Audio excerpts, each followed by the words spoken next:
तो hello guys, welcome back to our channel. आज हम बात करने वाले हैं वही चैप्टर नंबर 1 फिजिक्स का, परावर्तन के कोण। ठीक है, मतलब उस सभी के बारे में हम डिस्कशन करने वाले हैं। परावर्तन के नियम तो मैं आपको बेसिक आइडिया बता दिया था पिछले लेक्चर में।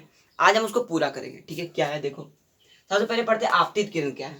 तो आपतित किरण क्या होता है, जो हम डायग्राम बताए थे, जो किरण पड़ती है किसी सतह पर, ठीक है, उसको हम आपतित किरण कहते हैं। क्या है कि सतह पर पड़ने वाली किरण को आपतित किरण कहते हैं, बता दिया। दूसरा है परावर्तित किरण। परावर्तित मतलब रिफ्लेक्ट जो होती है। आपतित किरण के माध्यम में लौटी गई किरण को परावर्तित किरण कहते हैं। मतलब आपतित किरण जिस माध्यम में आती है उसी माध्यम में लौटी गई किरण को हम क्या बोलते हैं, परावर्तित किरण कहते हैं। आपतन बिंदु क्या है, जिस बिंदु पर आपतित किरण पड़ती है उसे आपतन कोण कहते हैं। जिस बिंदु पर माना इसमें पड़ रही है आपतित किरण, ठीक है, तो जिस बिंदु, यहाँ पर मानो कोई बिंदु, ये वाला बिंदु, इस बिंदु को हम आपतन बिंदु बोलेंगे। मानो ओ था तो ये आपतन बिंदु है। ठीक है, अभिलंब कि समतल सतह के किसी बिंदु पर खींचे गए लंब को अभिलंब कहते हैं। ये मानो कि समतल सतह है, इस पे खींचे गए किसी बिंदु पर, इस बिंदु पे खींचे गए लंब को अभिलंब कहते हैं। ठीक है, और क्या है, आपतन कोण। आपतित किरण एवं अभिलंब से जो कोण बनता है उसे आपतन कोण कहते हैं। ये आपतित किरण और यहाँ पर रहता है अभिलंब, इसमें जो कोण बनता है उसको हम आई बोलते हैं। आई मतलब आपतन कोण। ठीक है, आपतित किरण अभिलंब के बीच की कोण आपतन कोण। ठीक है, परावर्तन कोण, परावर्तित किरण एवं अभिलंब से जो कोण बनाता है उसे परावर्तन कोण कहते हैं, मतलब एंगल आर। ठीक है, इसको एंगल आर पढ़ते हैं, इसको एंगल आई। समझ में आ गया। तो ये था हमारा बेसिक आइडिया, तो इसको कॉपी करो। आगे बढ़ते हैं और हम परावर्तन के दो नियम के बारे में डिस्कस करते हैं। चलो तो चलो फ्रेंड्स, अब बात करते हैं परावर्तन के दो नियम होते हैं। ठीक है, ओनली टू। कौन कौन से?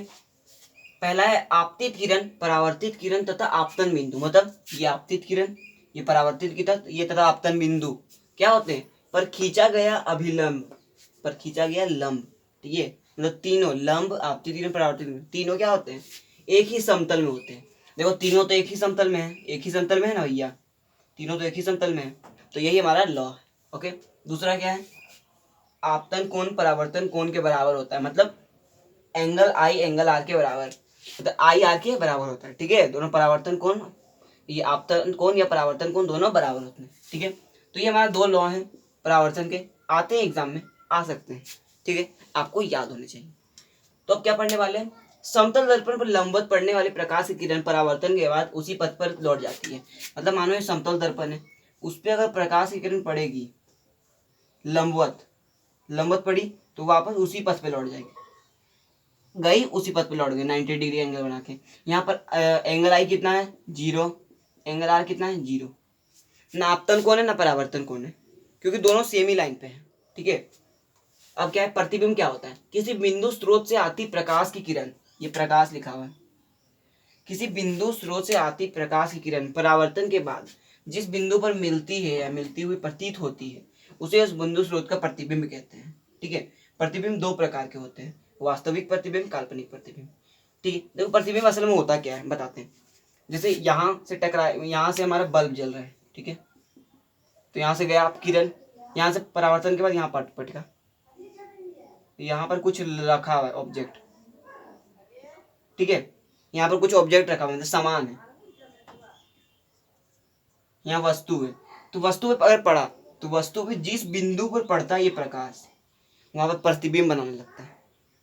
ठीक है, जैसे वस्तु है, वस्तु का प्रतिबिंब आपको दिखता है ऐना में, दिखता है ना, मिरर में जैसे आप खड़े होते हैं, आपका प्रतिबिंब, आप एक वस्तु है, आपका प्रतिबिंब कहाँ दिखता है, ऐनक में दिखता है, दिखता है मिरर में दिखता है ना, वो आपको प्रतिबिंब है। ठीक है, तो वही डेफिनेशन बोल रहे हैं। ओके, तो डेफिनेशन खाली अब याद कर लेना। दूसरा क्या, प्रतिबिंब दो प्रकार के होते हैं, वास्तविक एवं काल्पनिक, एक रियल एक इमेजिनरी। इसको हम बोलते हैं रियल, ये इमेजिनरी। इमेजिनरी मतलब काल्पनिक। इतना तो इंग्लिश जानते हो, तो इस चीज को कॉपी करो। आगे बढ़ते हैं कुछ पॉइंट्स के बारे में जान के।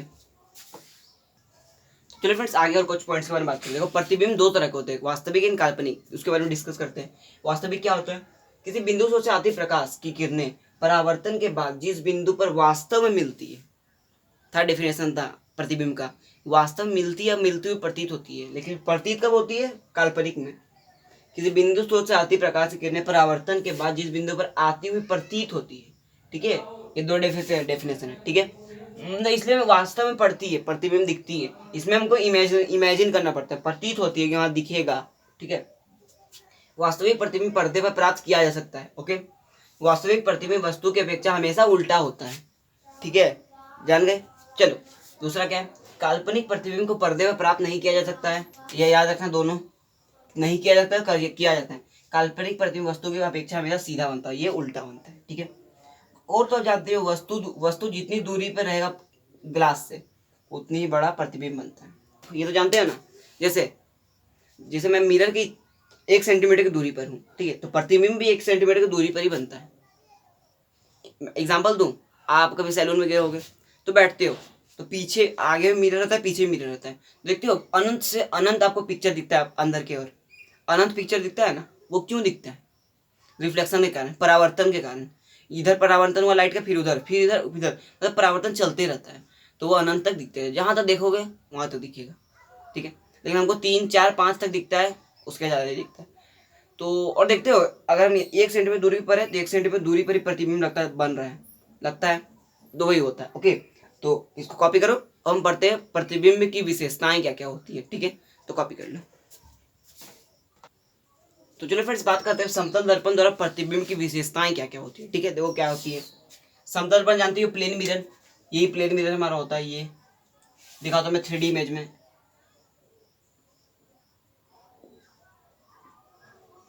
ऐसा कुछ दिखता है हमारा समतल दर्पण। ठीक है, एक सतह क्या होता है, रजदीत होता है, पीछे वाला सतह उसका रजदीत होता है, मतलब पीछे वाला सतह में उसका पेंट किया रहता है, दिखता होगा। अगर पीछे वाला सतह में हम पेंट नहीं करें, पेंट मिला रहता है और उसमें सिल्वर का एक परत चढ़ा रहता है, पतला सिल्वर का, चांदी का, उसको नहीं चढ़ा है तो हमारा जो आगे वाला है, हम अपना चेहरा नहीं देख पाएंगे, आर पार हमको दिख जाएगा। ठीक है, जैसा देखते होंगे आपको जो होता है ग्लास विंडो, ग्लास विंडो में क्या होता है, पीछे की सतह में ना इधर ना उधर किसी तो सतह पे आपको रंगाई नहीं किया हुआ रहता है, लेकिन अब ऐनक पे देखो पीछे सतह पे रंगाई किया रहता है। ठीक है, अगर रंगाई हल्का से छूट जाता है, पुराना हो जाता है, तब देखते हो कि हल्का पुल्का पीछे का दिखने लगता है। ठीक है, तो क्यों होता है, रंगाई के कारण, रंगाई करते हैं और सिल्वर की एक पतला सा परत चढ़ा देते हैं। ठीक है, इसीलिए हम उसको परावर्तक मान लेते, परावर्तक होता है। ओके, तो प्रतिबिंब दर्पण के पीछे बनता है, ये जानते ही हो, प्रतिबिंब हमेशा दर्पण के पीछे बनता है। प्रतिबिंब का आकार वस्तु के आकार के बराबर होता है। ठीक है, प्रतिबिंब वस्तु की अपेक्षा सीधा बनता है।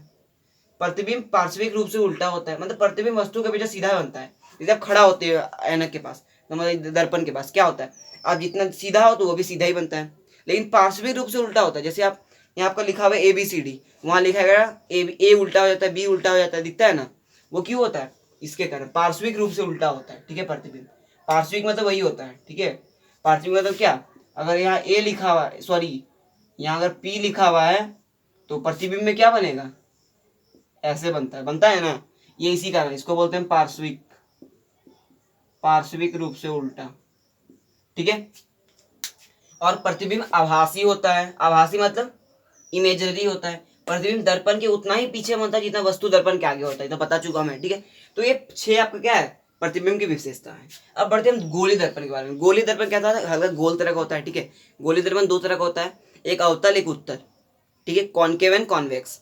गोली दर्पण को हम क्या बोलते हैं, गोली क्या है, गोली दर्पण उस दर्पण को कहते हैं जिसका परावर्तक सतह किसी खोखले गोले का भाग होता है। ठीक है, तो उसका परावर्तक सतह जो होता है वो खोखला होता है, खोखले गोले का भाग होता है। ठीक है, तो 2 तरह से होता है, बता चुका मैं, एक अवतल एक उत्तल। ठीक है, अवतल उत्तल, अवतल को इंग्लिश में क्या बोलते हैं, कॉनकेव। ठीक है, और उत्तल को कॉन्वेक्स, याद रखना। ओके, तो बाहरी सतह को रोजिदित करने से क्या बनता है, अवतल दर्पण बनता है। जैसे ये गोली दर्पण है। ठीक है, अच्छा से देख कर लो, ये गोली दर्पण है, बाहरी सतह को रजित कर दिए तो ये बन जाएगा अवतल। ठीक है, और अगर भीतरी सतह को रजित कर दिए तो ये बन जाएगा उत्तल। भीतरी सतह को रजित करने से उत्तल दर्पण बनता है। ठीक है, तो ये 2 दर्पण थे हमारे प्रकार के, तो इसको कॉपी करो। आगे बढ़ते हैं और कुछ इंटरेस्टिंग बातों के बात करते हैं। तो आज के लिए इतना ही फ्रेंड्स, हम अगले लेक्चर में कॉनकेव मिरर के बारे में, जितना भी गोली दर्पण के बारे में जो प्रकार है, उसके प्रॉपर्टीज के बारे में बात करेंगे, विशेषताएं के बारे में, हम बहुत सारी बातें हम अगले लेक्चर में करने वाले हैं। ठीक है, तो thanks for watching my video, और सब्सक्राइब कर दीजिए इस बटन को। ठीक है, इस बटन को दाब के मारा, बटन को प्रेस कीजिए, हमारा बटन प्रेस करने से ही हमारा चैनल सब्सक्राइब हो जाएगा। ओके, तो आज के लिए इतना ही, पढ़ाई करते रहिए, ऑल द वेरी बेस्ट।